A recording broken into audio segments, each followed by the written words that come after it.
तो भाइयों, एक बार फिर से धमाकेदार स्वागत है आपका हमारे वीडियो पर। सबसे पहले कहानी जाए भाड़ में। अगर आपने हमारे चैनल को सब्सक्राइब नहीं किया है तो नीचे दिए गए सब्सक्राइब बटन को दबाएं और साथ ही बेल आइकन भी दबा दें। अगर आप वीडियो फेसबुक पेज पर देख रहे हैं तो पेज को फॉलो कर दीजिए ताकि हमारी आधुनिक कहानियां आप तक सबसे पहले पहुंचे। तो कहानी को स्टार्ट करते हैं बिना फालतू बात किए। तो बात है 2012 की। रौनक त्रिपाठी 19 साल का एक जोशीला नौजवान लड़का अपनी माँ बाप और बड़े भाई अमित के साथ पहली बार इलाहाबाद यानी अभी का प्रयागराज के महाकुंभ मेले में कदम रखा। उसकी दादी की कहानियां सुनकर उसे पता था कि महाकुंभ सिर्फ धार्मिक उमंगों का स्थल नहीं बल्कि देवताओं और असुरों के रहस्यमयी किस्सों का भी अद्भुत संगम है। कहा जाता था कि संगम के पानी में अनदेखी शक्तियां वास करती हैं जो कभी कभी हमारे समझ से परे काम कर जाती हैं। परिवार के साथ संगम के पानी में स्नान करते समय रौनक ने एक अजीब सा अनुभव किया। चारों ओर मंत्रों की गूंज थी, हवा में धूप की मधुर खुशबू फैल रही थी और पानी में ऐसा गर्माहट महसूस हो रहा था मानो उसमें कहीं उबाल छुपा हो। उसने तुरंत अपने भाई अमित को यह बात बताई, पर अमित ने हंसते हुए इसे बस रौनक की कल्पना बताया। शाम ढलते ही पूरा मेला रंग बिरंगे स्टॉल्स और साधु संतों की भीड़ से भर गया था। उसी भीड़ में रौनक की नजर एक ऐसे अघोरी साधु पर पड़ी जो किसी कोने में अकेले बैठा था। उसकी आंखें दूधिया सफेद थीं, होठों पर ऐसे अनजाने शब्दों का जाप चल रहा था मानो वो किसी गूढ़ रहस्य में लीन हो। रौनक की जिज्ञासा ने उसे उस साधु की ओर खींच लिया। अमित ने उसे चेतावनी दी, ऐसे ध्यान में लीन साधु को डिस्टर्ब मत करना। पर रौनक का मन पहले से ही अघोरी की तपस्या को भंग करने में था। वो अघोरी साधु के पास जाकर जोर जोर से उन्हें बुलाने लगा, लेकिन अघोरी ने कोई जवाब नहीं दिया। मजाकिया अंदाज में उसने पास से एक लकड़ी उठाई और बाबा के पास जाकर उस लकड़ी के तीखे छोर से चोट लगाई। क्षण भर में बाबा की आंखें खुल गईं। रौनक के मन में डर का साया घर कर गया, पर साधु ने एक अजीब सी मुस्कान के साथ कहा, आ गया तू, मुझे तेरा ही इंतजार था। अपनी गर्दन से वह एक पुरानी रहस्यमयी माला उतारकर रौनक के हाथ में थमा दी और धीमी गंभीर आवाज में कह गया, यह माला पहनकर रात को सो जाना, कल तुझे सारे जवाब मिल जाएंगे। बिना ज्यादा सोच विचार किए रौनक ने माला अपने गले में लिपट ली और तुरंत अपने परिवार के पास लौट आया। उस रात रौनक की जैसे ही आंखें बंद हुईं, उसका मन अजीब भयानक स्वप्नों में डूब गया। स्वप्न में वह खुद को एक अंधेरे भयानक जंगल में पाया जहां विशाल पेड़ है और उस पेड़ पर आग लगी है और उस आग की वजह से पूरा आसमान लाल हो चुका था। अचानक उस अंधकार में एक गहरी रहस्यमयी आवाज ने उसका नाम पुकारना शुरू किया। धीरे धीरे वह आवाज एक काले साए के रूप में सामने आई। उसकी लाल जलती आंखें और पतली उंगली ने रौनक के दिल को डरने के लिए मजबूर कर दिया। साए ने ठंडे अंदाज में कहा, मुझे लेने आया था, अब तेरे साथ चलने का समय। ये सुनते ही साया अचानक गायब हो गया। साया गायब होते ही रौनक की नींद चीर हो गई। उसकी शर्ट पसीने से भीग चुकी थी। डर के मारे रौनक ने तुरंत उस माला को जमीन पर फेंक दिया और खुद को चादर में छिपाकर फिर से नींद में डूब गया।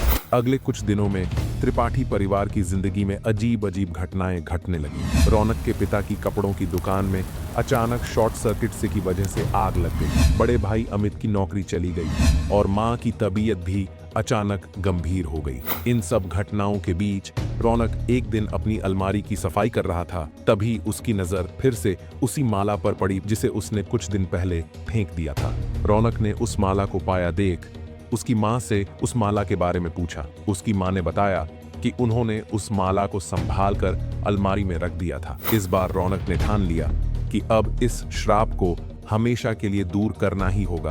उसने माला को तोड़ के कचरे के डिब्बे में फेंक दिया। अगले दिन रौनक अपने कमरे में लैपटॉप पर टीवी शो देखते समय उसको ऐसा महसूस हुआ जैसे कोई उसके ठीक पीछे खड़ा हो। उसने हल्की नजर उस तरफ मुड़ा कर देखा तो वहां कुछ नहीं था, पर थोड़ी देर बाद रौनक के पीछे वो साया आता है जो उसके सपने में देखा था।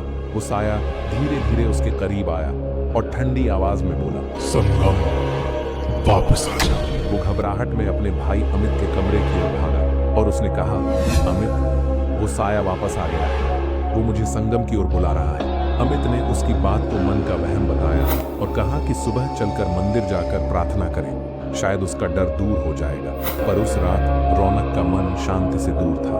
अगली सुबह बिना किसी को सूचित किए रौनक बस पकड़कर इलाहाबाद की ओर निकल पड़ा।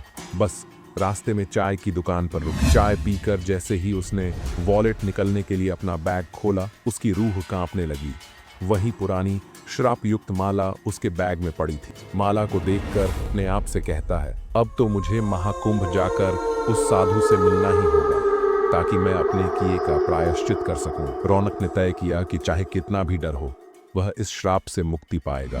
वो चाय के पैसे दे के बस में बैठ गया। बस की यात्रा के दौरान उसे हर पल ऐसा महसूस होता रहा कि वह अंधकारमय साया उसके साथ साथ ही है। महाकुंभ पहुंचते ही रौनक ने उस साधु की तलाश में अपना कदम तेज कर दिया। जब अंततः उसने उस साधु को देखा तो बिना किसी रुकावट के वह उसके चरणों में गिर पड़ा और आंसू झरते हुए अपनी गलती स्वीकारते हुए माफी मांगने लगा। साधु की आंखों में गहरी नाराजगी थी। उसने कड़वी स्वर में कहा, मूर्ख, तू मेरे ध्यान को भंग करने आया है, अब तुझे उसका दंड भुगतना पड़ेगा। रौनक के दिल पर भारी पछतावा उतर आया।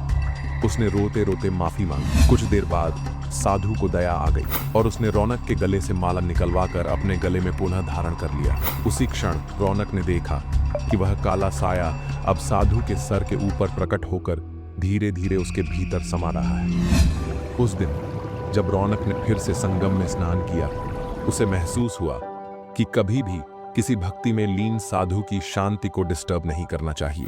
घर लौटकर उसने परिवार को सारी घटना विस्तार से सुनाई और धीरे धीरे त्रिपाठी परिवार पर आई विपत्तियां गायब होने लगीं। रौनक और उसका परिवार इस साल फिर से प्रयागराज में हो रहे महाकुंभ में खुशी खुशी जा रहे हैं। दोस्तों, आप में से कितने लोग महाकुंभ के बारे में जानते हैं और कितने लोग अगले महाकुंभ में जाने का विचार कर रहे हैं? अपने विचार और अनुभव हमें कमेंट में जरूर बताएं। अगर आपको यह कहानी पसंद आई हो तो हमारे चैनल को सब्सक्राइब करना न भूलें और अगर फेसबुक पर स्टोरी देख रहे हो तो पेज को फॉलो जरूर करें, क्योंकि हमारी हर स्टोरी के आपको कुछ ना कुछ नया जानने को और सीखने को मिलता है। और अगर आपने हमारा सोमनाथ मंदिर के इतिहास वाला वीडियो नहीं देखा तो लेफ्ट साइड वीडियो को क्लिक करें। वीडियो देखना मत भूलना, क्योंकि वीडियो मतलब समझो कि काफी नेक्स्ट लेवल पे बना है। चाहिए तो मिलते हैं और नए वीडियो में कुछ नए अंदाज के साथ। तब तक के लिए जय हिंद, जय भारत, वंदे मातरम।